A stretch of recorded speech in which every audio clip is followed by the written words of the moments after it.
Hi guys, it's Jennifer and welcome back to Little Green Farmhouse. And if you're new to this channel, I hope you'll hit that button to subscribe.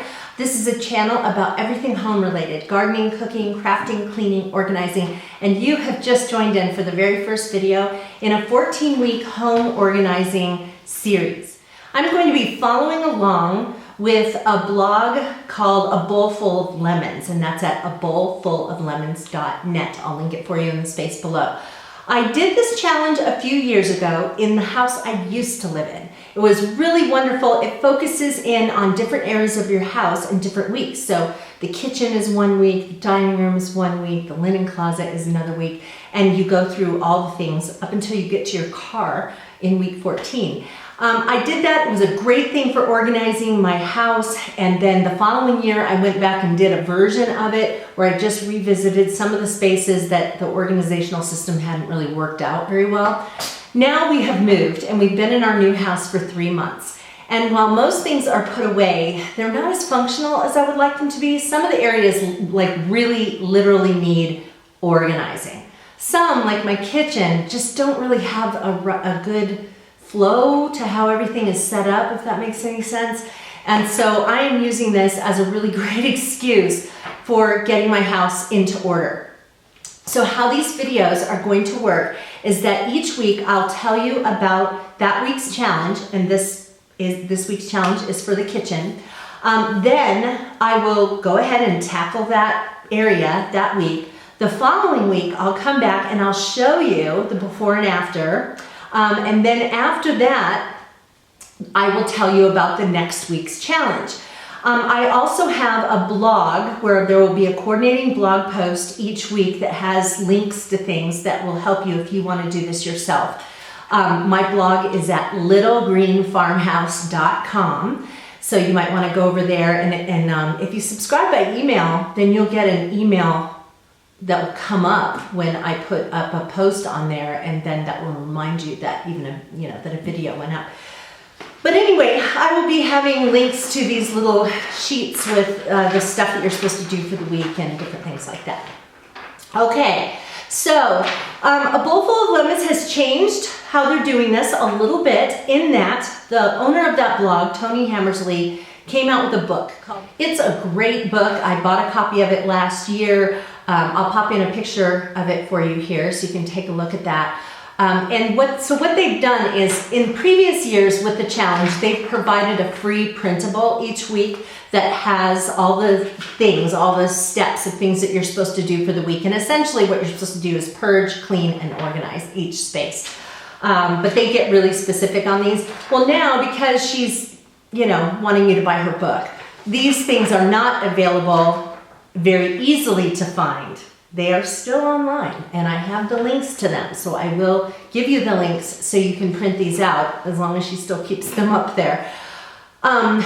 But these are now in her home organizing book, in addition to a bunch of other things. I mean, the book doesn't just have 14 pages of these. So for example, the section on the kitchen, here's the list, and there is a list like this in the book, but then there's probably 25 more pages in there, and it has great ideas like how to organize your kitchen by zones: the cleaning zone, the food preparation zone, the food storage zone, so that you can get things placed in your kitchen in a way that makes sense for using them.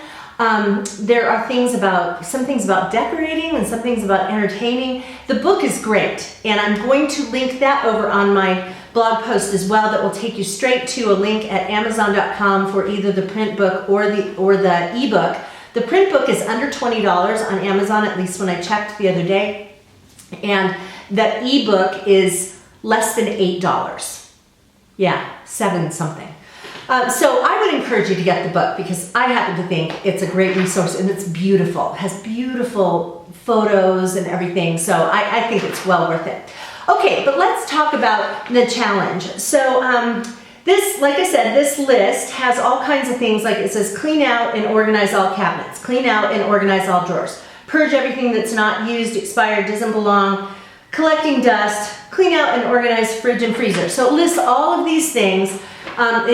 That's the checklist, and then it gives you the process, so it kind of helps you out, like telling you to take everything out of your cabinets. and go in and wash the shelves and then start organizing and putting things back in. It seems like, especially the kitchen is probably the hardest week to do, I think. Yeah, because there's just so much in a kitchen.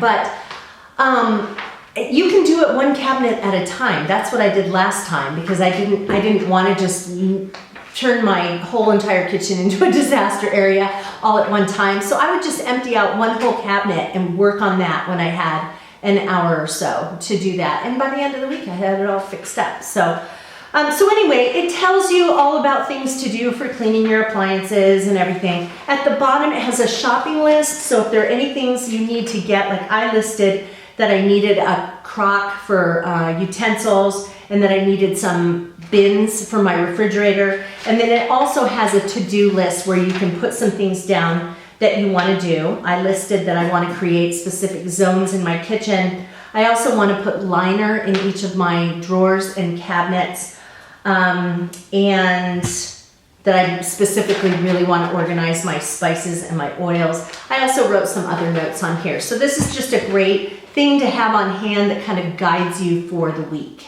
Okay, so what I'm going to do right now is take you into my kitchen so you can see it, and I'm going to point out some specific areas that are problematic for me and some things I'm really going to focus on. Several of the spaces are fine, and I'm just going to take everything out, clean them, line the shelves, put everything back in. But there are a few areas that are making the whole use of the kitchen difficult, and so I'll point those things out to you. So let's go to my kitchen. Okay, so here is my kitchen. And as I told you before, we haven't lived in this house for long. And this is a much smaller kitchen in terms of cabinets than I've ever had in any other house, and mainly in upper cabinets. I'm limited to just these 5 full-sized upper cabinets. I do have a laundry room over here that has a lot of cabinets, and I am utilizing some of those for things like serving trays and crock pots and stuff. But let me kind of point out what my thoughts are on the kitchen. Tony Hammersley recommends that you take things off the side of the refrigerator because it makes it look messy, and I agree with her. My new refrigerator, which is not a side-by-side anymore, I have always organized, or not always, but recently started organizing with these kinds of little plastic bins. But since we've moved into this house, I haven't really made it kind of rhyme or reason, and I need a few more bins because this refrigerator is wider.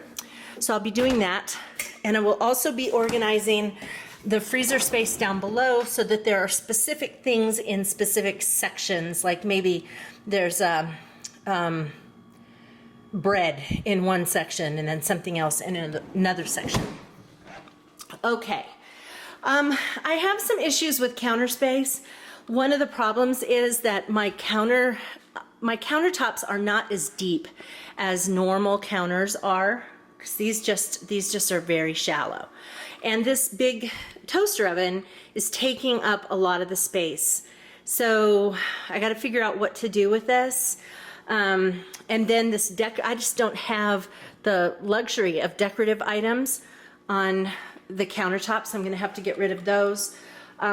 This section over here, we've kind of got a coffee tea station here with coffee mugs here, the Keurig here, coffee mug lid drawer here, and tea down there. That's working. Other things that are working, I have pots and pans down there. I just have, here's some things. Like I've got my, this needs to be organized, but these are like spices.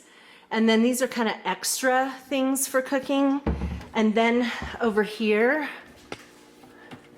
I have oils and vinegars and all that kind of stuff. Glasses here. A top shelf that I can barely even reach. And you're probably saying, where are your dishes? Well, they're here in this big drawer. And I'm not really crazy about that. So I would like to think of a way of shifting some stuff so that that's not there anymore. I have mixing bowls and cutting boards and stuff there. Those will probably stay. Okay, over on this side, I have a short drawer. This is fine. This one, I don't like having my baking dishes here. I think they should be closer to my oven. So I'd really like to move those. My drawers, I've got a few little drawers that just sort of need to be designated for certain things. And right now they're not. I mean, they all have these nice little organizer bins, but everything's kind of thrown in there, not really specific as far as categories. Here, this is stuff for baking. And down here, and I do want to organize this a little better, this is my food storage area, the food storage containers and lids, but I have some other ideas. And then I want to better utilize the space at the back of my sink here, and so I'll be focusing a little bit of attention on that. What I'm absolutely going to be doing is taking my utensils out of this drawer and putting them in a crock on the counter, which will give me an extra drawer. And yeah.